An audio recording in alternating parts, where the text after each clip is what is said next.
Flight 229, you're clear for takeoff. Just like a flight plan, you have to know where you're going and how you will get there when you plan for retirement. Let Ryan Fleming help you chart out a course for your retirement with his intimate knowledge of financial planning and the airline industry. It's time for the Pilot's Advisor.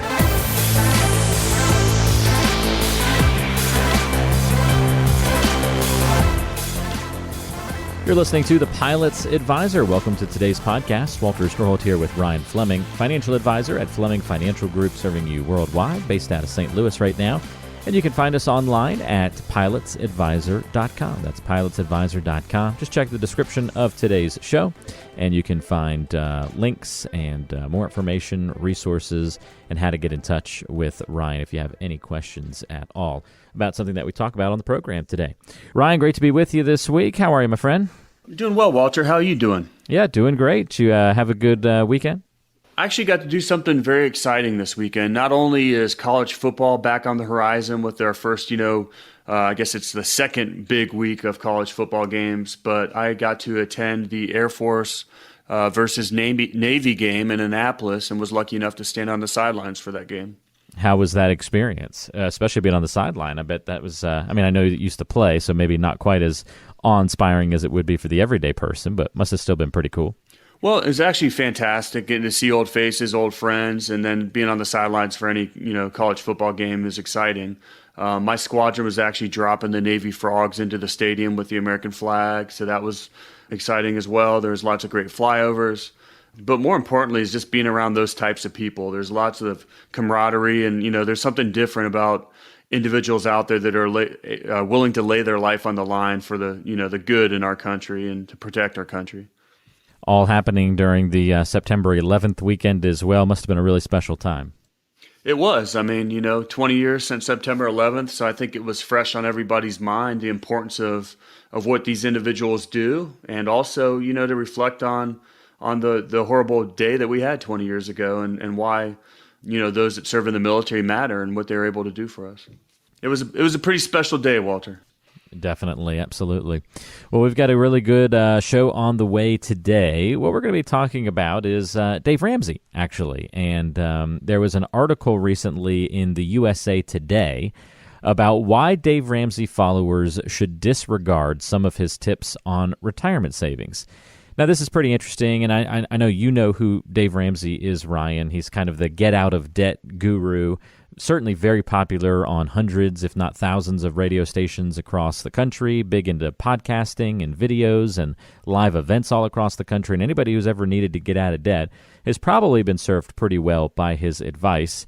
But according to this author, there are a few things that Dave dabbles in the retirement world that we should be a little bit wary of, or at least take under some more heavy consideration. I'm just curious, before we dive into these different points in this article and kind of walk through this, is this something that, is Dave somebody that you've listened to, that you follow, agree with? Do you like Dave? Have you interacted with him ever at all?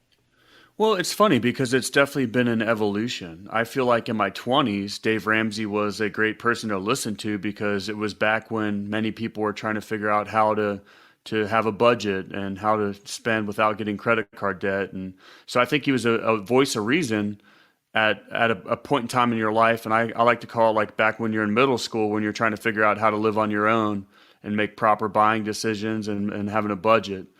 But as you go on in the planning world for retirement and the saving for retirement, I'd like to think that Dave's still like at the middle school level, where we want to get to a higher level of investment philosophy and what we're going to do with our money than just trying to get out of debt. I think that's the first step. It's a great point. Got to kind of know your audience a little bit, and it is important to remember that Dave is most of the time talking to folks who are deep in debt, maybe a little bit younger on the age spectrum.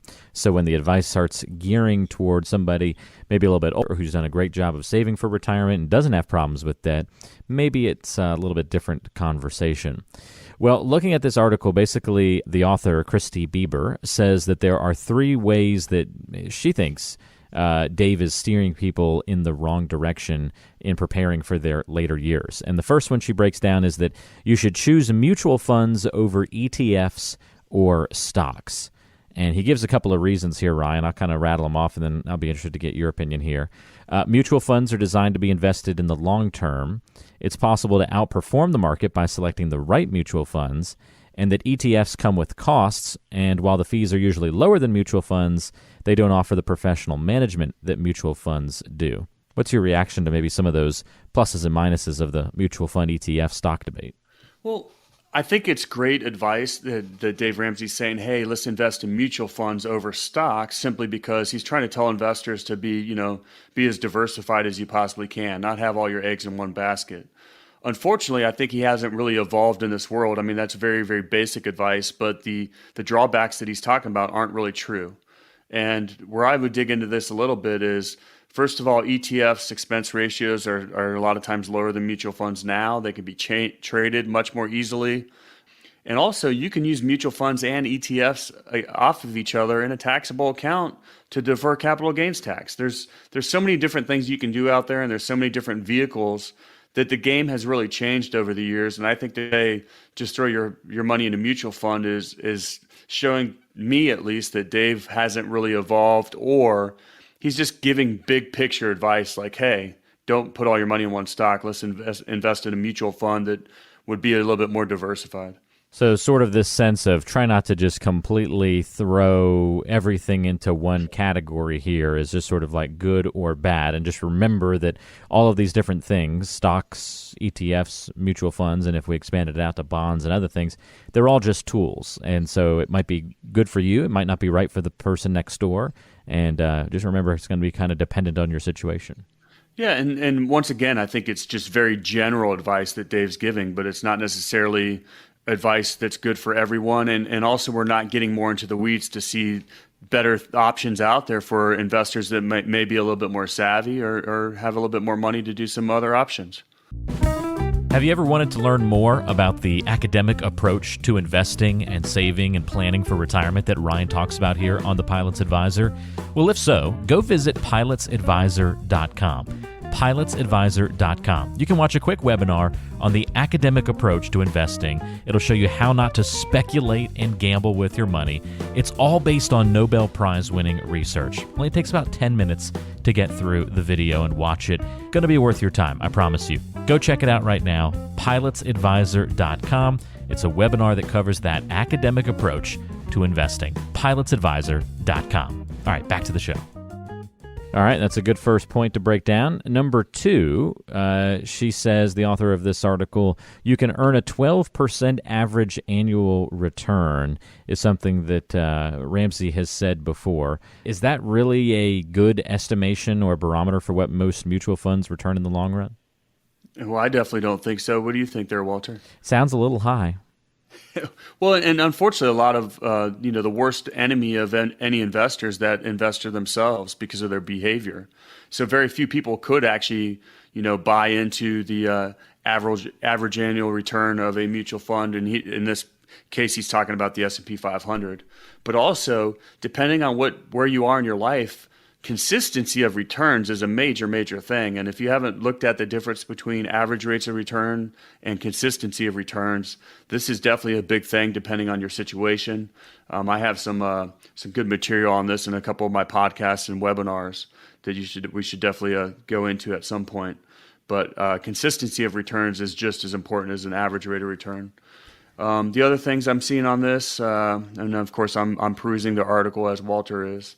What other things did you think about this one, Walter? Well, I thought, just to expand on your thought there, like it's a little bit different when you're saving money and the market's going up and down, and it doesn't really matter necessarily in the end if you have 20% one year, 0% the next year, or even negative, as long as it kind of comes back up and you get that average. But that, the order in which that happens in retirement can have a profound effect because you might be withdrawing money from those accounts. And therefore, if you're withdrawing a bunch of money on a down year, you're not getting that money back. Well, and also, we're looking at the long-term performance of the S&P 500, and that's U.S. large cap stock. That is one asset category. And if you want to look at the volatility of that asset class, and just like you were talking about, where you'd have to be pulling money out of those funds when they're down 40%, that's not the kind of portfolio you want to build. You want to build a portfolio that's not nearly as volatile and doesn't have as high of a standard deviation. And if these terms that I'm using are foreign to you, or it sounds like a different language, you should probably give us a call and we can analyze your portfolio and teach you a little bit about what we're talking about, because it can have a drastic effect, almost an unsurvivable effect on your portfolio if you're in retirement. It's a great point. And the terms aren't meant to scare you or spook you or confuse you at all. That's one of the big things Ryan wants to do, is educate his clients on all these different moving parts. Not that you have to become a financial expert, but just to be aware of what some of the more important things about retirement planning mean and how they work. And that education is all part of the planning process. By the way, if you want to, I think a great idea, if you're trying to learn a little bit more about this kind of stuff, would be to pick up a copy of Ryan's Retirement Toolkit. This is for anybody who wants to learn how to escape the Wall Street casino and put your retirement on autopilot. The toolkit's packed with books from Ryan, other special reports and information that's going to teach you about some of the basics of retirement planning, but also go into some pretty good detail, kind of teaching you the ins and outs of what you need to know as you prepare for your retirement future. Ryan sends these toolkits out for free. All you have to do is request one, and we'll put a link in the description of today's show so you can pick up your own toolkit. Or you can go to pilotsadvisor.com, and right there on the homepage, click Get Your Toolkit. Put in your info, and Ryan will get that out in the mail to you. Physical box that comes to folks, right, Ryan? It is, and we've gotten a lot of positive feedback, and it really kind of forces people to take action. They kind of see, hey, rather than continuing to think about this, maybe we should reach out and actually do some analysis and come up with a plan. And half of life is just having a plan and taking action. So I really respect those individuals that reach out and actually ask for help. It's also nice in this digital world to get something in the mail and something tangible you can hold and read every once in a while. Just, makes it more real sometimes to not just read everything on a computer screen. So it's kind of nice to get something in the mail that way for free. So again, all you have to do if you want to get that toolkit from Ryan and put your retirement on autopilot is just go to pilotsadvisor.com or check the description of today's show for a link. All right, last but not least, Ryan, there's one other point in this article that we're breaking down on the show today about Dave Ramsey advice that we should maybe think twice about following. The third point that the author makes here is that you should pay off all non-mortgage debt before investing for retirement, or at least that's Dave's line of thinking that she's bringing up as a point. Reasoning being that you should save for an emergency fund that covers 3 to 6 months of living expenses and pay off all your debt except for your home mortgage. Then you can start saving for retirement. But she says this is a problem because it could take years, and all that time you might be missing out on 401k matches and other benefits like that. Well, and I absolutely agree. The answer once again is it depends. But I think that you don't just keep kicking the retirement can down the street because you have other things going on. It's all about a disciplined approach. Always be saving for retirement and always be paying down your debt and trying to get rid of it. And it's very, Dave used to say even pay off your mortgage, pay off your house. And when you start looking at interest rates and the way they are now, I mean, if you can't take your money and earn more than 2.5 or 3% somewhere else besides paying your mortgage down, then you need help. So once again, I think that things are evolving and changing, and based off where interest rates are now, even on, home mortgages or other loans, it becomes a conversation piece where previously the rates were so high that it really wasn't a conversation piece because you almost had to knock out that high interest rate debt first. But that's not necessarily where we are in today's world. Very true. And just another one of those things to be thinking about as you plan for your financial future and retirement, how to handle debt, how to handle your savings. These are all the kinds of things that Ryan breaks down in his financial plans with clients. And again, if you want to meet with Ryan, talk a little bit about that opportunity to get a review of your situation, talk about your financial plan, call or text. That's an easy way to get in touch. 843-475-3038 is the number. 843-475-3038 or pilotsadvisor.com, the place to go online. Ryan, great thoughts on the show today. Really appreciate your help and guidance. And hey, let's do another episode in a couple of weeks. Always enjoy it, Walter. Always here. And we appreciate all our listeners that are out there. Absolutely. Come back and join us again next time on The Pilot's Advisor. You've been listening to The Pilot's Advisor, featuring Ryan Fleming, a financial advisor at Fleming Financial Group, serving clients worldwide, but based out of Charleston, South Carolina. If you have any questions for Ryan on what we've talked about on today's show, maybe a future topic idea, or want to talk more about getting a complimentary review of your financial plan, here's the best ways to get in touch. You can go online to the website FlemingFG.com. That's FlemingFG.com. You can also email Ryan. It's simply Ryan@FlemingFG.com. Or you can call or text to get in touch. 843-475-3038 is the number. That's 843-475-3038. Thanks for listening to The Pilot's Advisor, and don't forget to subscribe on your favorite podcasting apps.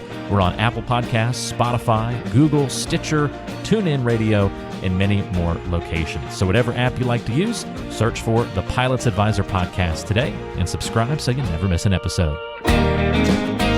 Information is for illustrative purposes only and does not constitute tax, investment, or legal advice. Always consult with a qualified investment, legal, or tax professional before taking any action.